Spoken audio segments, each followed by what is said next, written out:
Good morning everyone. আজি 2 এপ্ৰিলৰ অসমীয়া প্ৰতিদিনখনলৈ মই হেডলাইনখিনি পঢ়ি পেলাই আগবাঢ়িছোঁ। ভাৰতক চৰম উপেক্ষা কৰি বেইজিঙত মহম্মদ ইউনুছৰ অভিসন্ধিমূলক মন্তব্য। উত্তৰ পূবলৈ চীনক আমন্ত্ৰণ বাংলাদেশৰ মুৰব্বীৰ। চিকেনেক খ্যাত শিলিগুৰি কৰিডৰ দখলেৰে ভাৰতৰ মূল ভূখণ্ডৰ পৰা অসমসহ উত্তৰ পূবক পৃথক কৰা চীন, পাকিস্তান, বাংলাদেশৰ ব্লুপ্ৰিণ্টৰ প্ৰসংগই প্ৰকট হ'ল মহম্মদ ইউনুছৰ বক্তব্যত। উত্তৰ পূবক লেণ্ড লক আখ্যা দি এই ভূমিত বিনিয়োগৰ বাবে চীনক জনালে আমন্ত্ৰণ। ইউনুছৰ আগ্ৰাহী ভাষণত ভাৰতৰ উত্তৰ পূবৰ ৰাজ্যকেইখনৰ সমুদ্ৰ পথৰ সংযোগৰ বাবে বাংলাদেশী অভিভাৱক। ইউনুছৰ বক্তব্যক লৈ দেশত তীব্ৰ প্ৰতিক্ৰিয়া। টিপ্ৰামাথাৰ মুৰব্বী বিদ্যুৎ মাণিক্যৰ প্ৰস্তাৱ। বাংলাদেশক দ্বিখণ্ডিত কৰি উত্তৰ পূবৰ বাবে সমুদ্ৰ বন্দৰ দখল কৰক ভাৰতে। পৱন খেৰাই ক'লে, উত্তৰ পূবক লৈ বাংলাদেশ চৰকাৰৰ স্থিতি অতি বিপদজনক। মহম্মদ ইউনুছৰ বক্তব্যত তীব্ৰ প্ৰতিক্ৰিয়া মুখ্যমন্ত্ৰীৰ। চিকেনেকৰ দলেৰে আণ্ডাৰগ্ৰাউণ্ড ৰেলপথৰ লগতে ভূটানেদি বনাব লাগে বিকল্প পথ। সাংসদ গৌৰৱ গগৈয়ে কয় যে এয়া ভাৰতৰ দুৰ্বল বৈদেশিক নীতিৰ প্ৰতিফলন। জগদীশৰ হুংকাৰ, ভাৰতৰ জনতাৰ লগতে অস্তিত্বই নাথাকিব বাংলাদেশৰ। ৰাভা হাছং সাহিত্য পৰিষদৰ ৩৬টা সমষ্টি ৩৩টা সমষ্টিত আজি ভোটগ্ৰহণ। আক্ৰোশী চৰকাৰৰ কাণ্ড, এবাৰ সাংবাদিক দিলৱাৰৰ ভাতৃ শৈক্ষিক তৈবুৰক গ্ৰেপ্তাৰ। মুখ্যমন্ত্ৰীয়ে কয় যে দিলৱাৰৰ ককায়েকক প্ৰতিষ্ঠিত মাতৃৰ দালাল ২০২১ চনত গ্ৰেপ্তাৰ হোৱাৰ পাছতো নহ'ল নিলম্বন। আয়োগৰ নিৰ্দেশনা, পঞ্চায়ত নিৰ্বাচন শেষ নোহোৱালৈকে ৰাজ্যিক কৰ্মচাৰীয়ে ল'ব নোৱাৰিব ছুটী।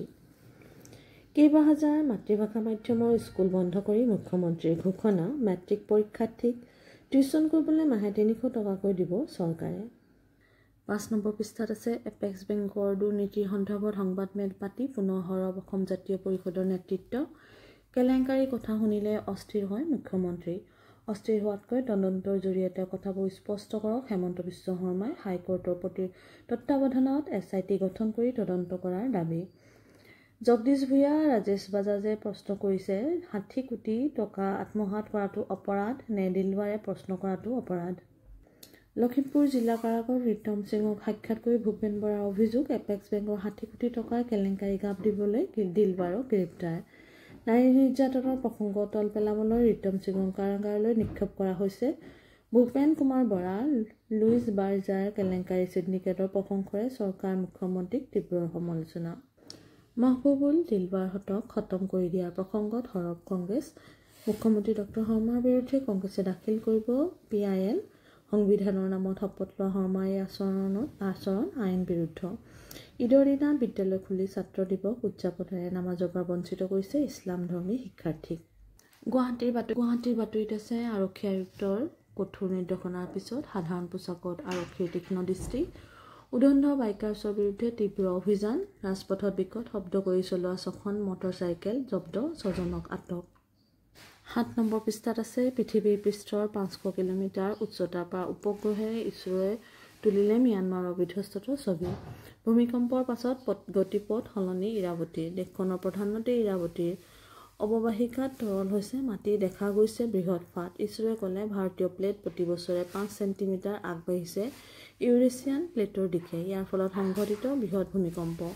ম্যানমাৰত মৃত্যুৰ সংখ্যা ২৭১৯লৈ বৃদ্ধি। বিদ্ৰোহীক দখল অঞ্চললৈ জুণ্টা প্ৰশাসনে সাহায্য প্ৰেৰণত বাধা দিয়াৰ অভিযোগ। খেলৰ বাতৰিত আছে হায়দৰাবাদ ক্ৰিকেট সন্থাৰ সৈতে বিবাদ, ছানৰাইজাৰ্ছ হায়দৰাবাদৰ ঘৰুৱা খেলপথাৰ এৰাৰ হুংকাৰ, তদন্ত আৰম্ভ। এয়া আজি অসমীয়া প্ৰতিদিনখনৰ মূল হেডলাইনখিনি। আপোনালোকে মোৰ চেনেলটো লাইক আৰু ছাবস্ক্ৰাইব কৰিবলৈ নাপাহৰিব। আপোনালোকৰ আজিৰ দিনটো শুভ হওক। নমস্কাৰ।